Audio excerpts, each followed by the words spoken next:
Well, g'day everyone. So in today's video, I want to go over a few little helpful tips and tricks that you can do with your own horse to really achieve that better bond with your horse. So whether you've just got your companion or whether you've had he or she for quite some time, this video is for you in deepening the bond with your horse. G'day everyone, I'm Zoe and this is Kahu. This is just a little reminder that I'm not a professional horse trainer, so anything you do see in my videos is only intended to be a guide. So, with that said, let's get on with the video.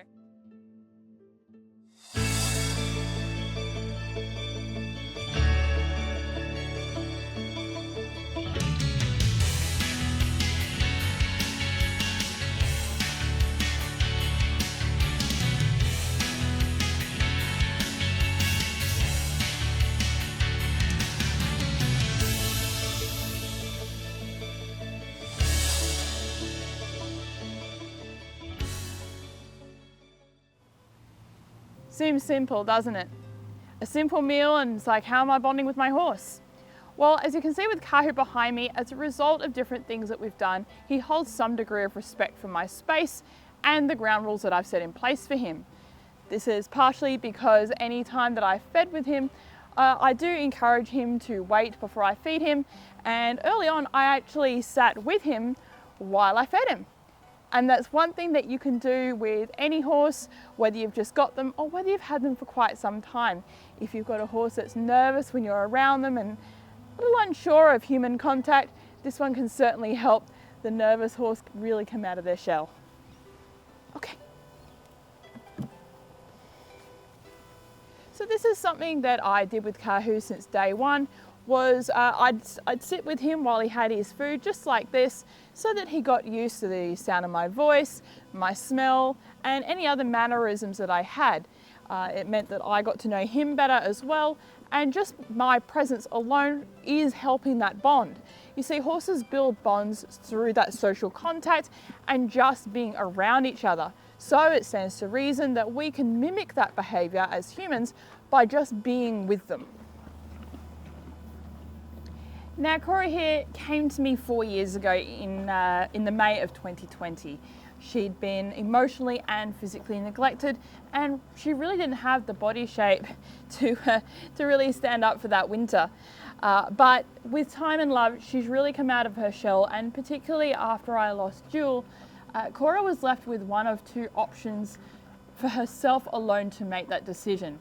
She could either shut down emotionally and shut everyone out and be miserable, or thankfully she chose option two, and that was she chose to turn to me for that reassurance and try to regain some degree of connection with someone. Through a lot of love and support from myself, Cora really started to come out of her shell. So this was where our bond started to really develop. She didn't have another horse to rely on for that social standing that horses really do rely on and love the connection from.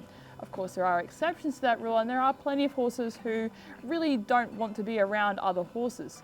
But for the most part, horses are herd animals. As such, they need that companionship of another. I became that herd person for her. I identified as a horse for a few months. And because I spent so much extra time with her, more than I had ever done in the past, we really started to deepen that connection. And more recently in the mornings, I've taken to wanting to do my morning meditations down here with the horses.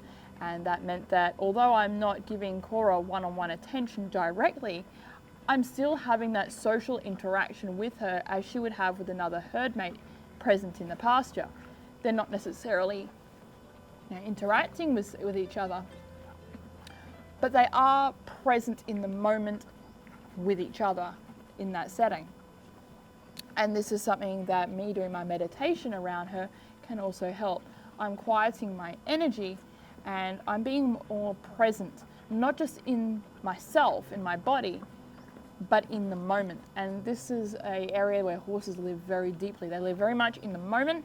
And so the more in the moment that you can be with your horses, the more they're going to learn to trust you. And as such, you're going to start to really deepen that bond because you're coming from that I'm in the moment understanding perspective that horses do live so much into. Just like Kahu, I've also spent a lot of time just like this while Cora is eating. I've spent a lot of one-on-one time with her, just being present with her so that she can just be with me. Nothing's being expected or asked of her.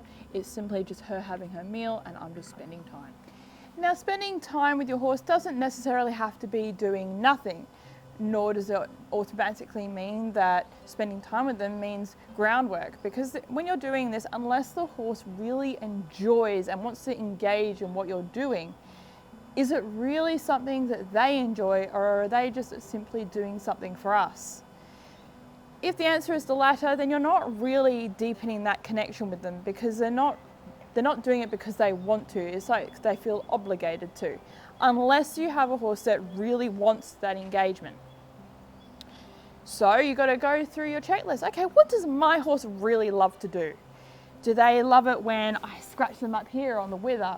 Or maybe it's that time of the season where when you scratch them down here on the front of the chest and at the base of the neck, do their lips quiver and really ask you and want more of those sorts of scratches? Or is your horse the sort that loves it when you come up here at the back of their buttock and give them a really good scratch, or at the base of the tail?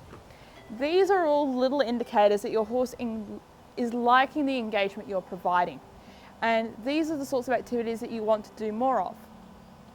For some horses, they love a good brush. You know, get the soft dandy brush out and spend that half an hour to an hour, whatever your horse likes and whatever you've got time for, to really brush all the dead skin and all that dust out of their coat and really deepen that connection.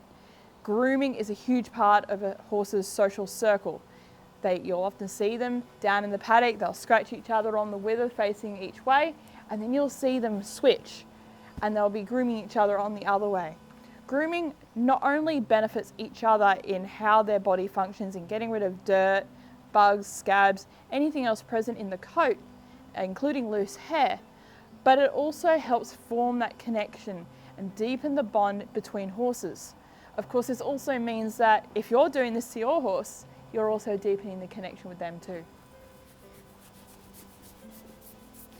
Now for Kahu, scratching him along his neck like this, and I'm also doing the side closest to me that you can't see right now, and all the way down onto his chest here, you can see that all of these are zones that Kahu feels great joy when you scratch him here. It feels good and he wants you to keep going. So these little things like this mean that I'm not asking anything of Kahu, in fact I'm actually giving to him, which comes back to another video that I've done before about give to receive, and I'll put a link up the top there. And that is just doing things that can top up your virtual money bank, if you will. And so the more funds that you can put in, the more that you can spend. And this is also a great way to strengthen your bond with the horse, of course. And just in general, just be with your horse, let them be a horse with no expectations.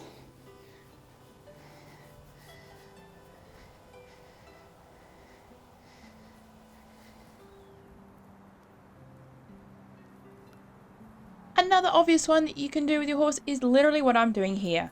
I've just gone out on a sunny day, sitting out here in the pasture with Kahu, and he's chosen upon himself to come up and join me.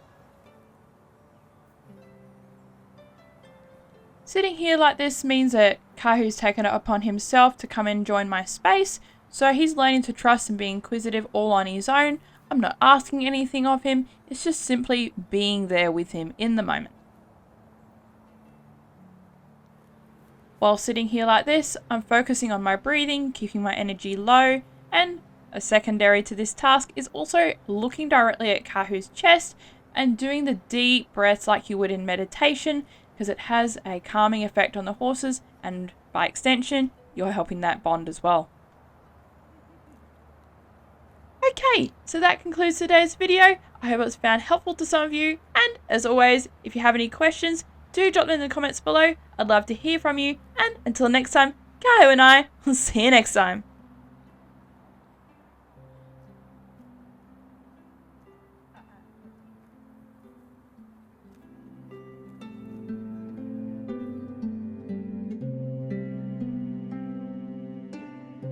Don't forget to like, smash that subscribe button and turn on notifications so you can stay up to date with what's going on in our world.